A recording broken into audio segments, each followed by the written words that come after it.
Halo, kami dari kelompok D2 Workshop Mekatronika akan mempresentasikan tentang workshop Mekatronika 3. Sebelumnya kami akan memperkenalkan diri terlebih dahulu. Perkenalkan, nama saya Rafael Arvendino, jobdesk saya di bagian elektrik. Saya Stefanus Arditya, jobdesk saya di bagian mekanik. Perkenalkan, nama saya Vincentius Dimas, saya sebagai koordinator kelompok dan programmer. Saya Rifa Abdillah, jobdesk saya yaitu di bagian elektrikal. Perkenalkan, nama saya Andreas Dwi Yulianto, jobdesk saya mekanik. Perkenalkan, nama saya Krisna Widikusuma, jobdesk saya sebagai programmer. Jadi berikut ini adalah tampilan dari konveyor kami. Ada kabel DB9 yang kami tambahkan sebagai jalur penghubung antara box instrumen rangkaian dengan konveyor. Berikut adalah tampilan box kami. Jadi dalam workshop Mekatronika 3 ini yang dibuat adalah kendali sekuensial dan kendali PID.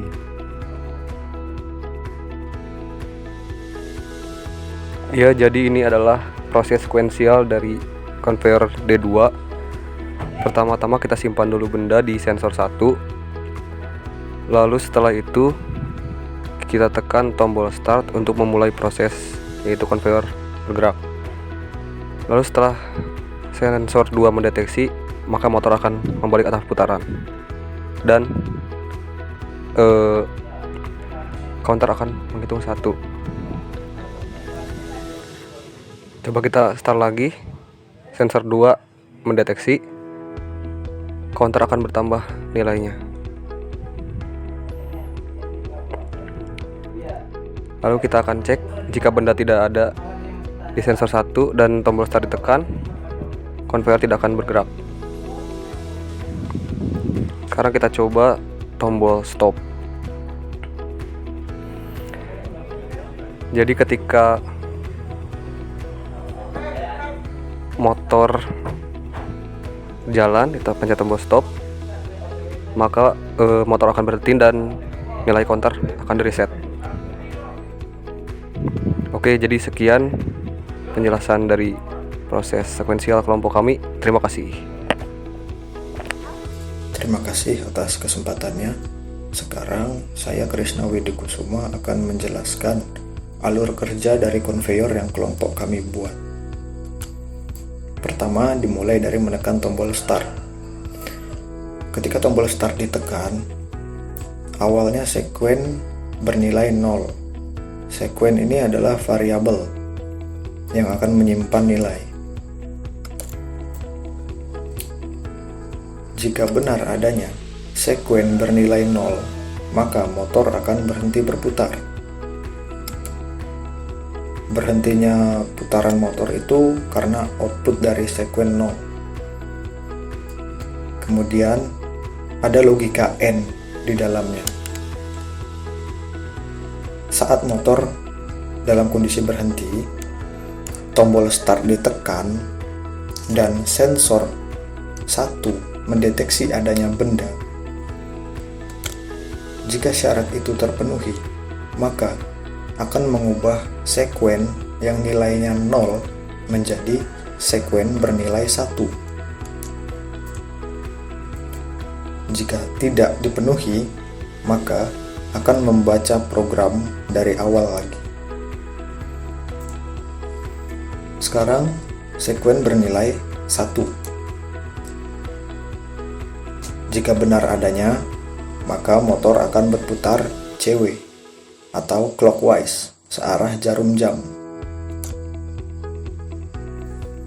Lalu di dalamnya ada proses PID yang akan saya jelaskan nanti di bagian akhir. Jika sekuen 1 tidak benar adanya, maka akan mengulangi pembacaan sekuen 0.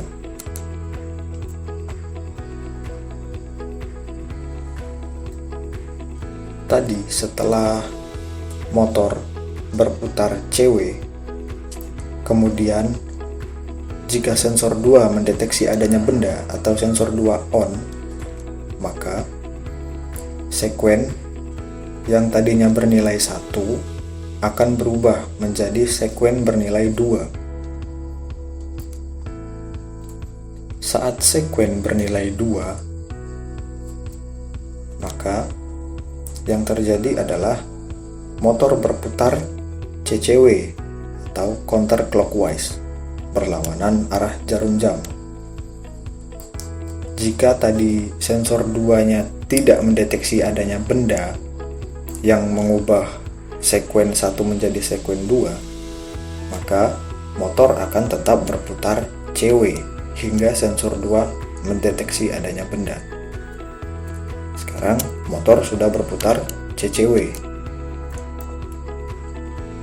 Motor berputar CCW, kemudian terjadi proses PID, lalu menunggu sensor 1 untuk mendeteksi benda. Jika sensor 1 sudah mendeteksi adanya benda, maka sekuen akan dikembalikan menjadi 0. Untuk apa fungsinya? Untuk menghentikan putaran motor sesuai dengan isi dari sekuen 0 tadi, yaitu motor stop. Tapi setelah sekuen 2 ini mengeluarkan output berupa motor CCW, kemudian proses PID, kemudian membuat sekuen menjadi 0 kembali karena sensor 1-nya mendeteksi adanya benda, itu membuat motor berhenti karena sekuennya 0, lalu akan memberikan input 1 kepada 7 segmen. Jadi nilai 7 segmen naik 1 angka.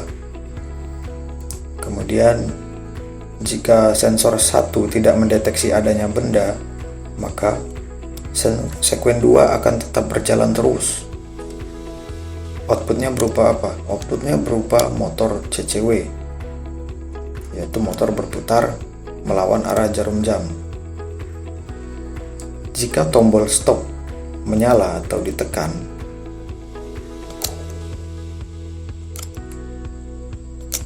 maka sekuen akan kembali menjadi 0. Outputnya adalah motor berhenti berputar.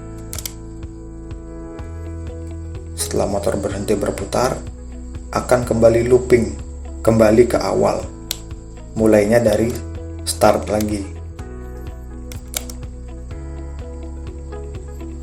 Sekarang kita masuk ke PID, Proportional Integral Derivative. Di dalam proses PID di flowchart sebelumnya, itu kita harus menginput set point. Input set point ini berfungsi sebagai acuan kita untuk mengendalikan kecepatan motor dan membuat grafiknya sesuai dengan keinginan kita. Lalu kita masukkan nilai untuk P, I, dan D. Setelah itu, rotary encoder yang ada pada motor akan membaca nilai encoder dan memasukkan nilai tersebut ke variabel out. Kemudian terjadi proses penghitungan nilai error. Penghitungan nilai error ini didapatkan dari nilai input set point dikurangi nilai variabel out. Kemudian dilakukan kalkulasi nilai PID, dan nilai PID-nya itu diubah menjadi PWM yang akan mengatur putaran motor, kecepatan putaran motor. Dan ini return lagi ke atas, dimulai dari PID lagi. Demikian yang dapat saya sampaikan. Penjelasan berikutnya akan dijelaskan oleh rekan kelompok saya. Terima kasih. Berikut adalah simulasi dengan PID menggunakan P yaitu 1, I 0,5 dan D 0,8. Grafik tersebut masih menunjukkan nilai di bawah set point dikarenakan nilai P dan I masih terlalu kecil dan kurang besar. Ya, ini adalah simulasi dengan nilai P 1,4, I 0,8 dan D 1. Hasil grafik tersebut menunjukkan masih di atas set point yang ditentukan dikarenakan nilai P masih terlalu besar. Selanjutnya yaitu dengan nilai P 1,1, I 0,54 dan D 0,9. Grafik tersebut yang paling mendekati dengan set point.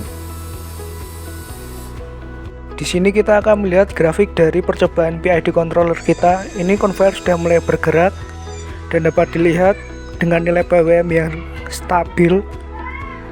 Kemudian conveyor mulai mendapatkan beban tambahan di mana dapat dilihat nilai PWM mulai turun dan controller PID mulai meningkatkan nilai PWM dan mulai menstabilkan nilai PWM tersebut sehingga PWM tetap dapat berjalan dengan stabil.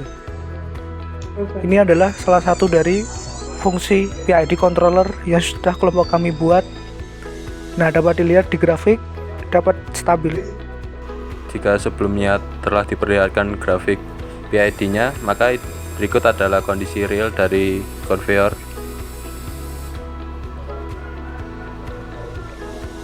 Kemudian ketika conveyor diberi tahanan atau hambatan untuk kecepatannya, maka kontrol PID akan aktif untuk memperbaiki kecepatan sesuai dengan PWM yang telah diatur sebelumnya.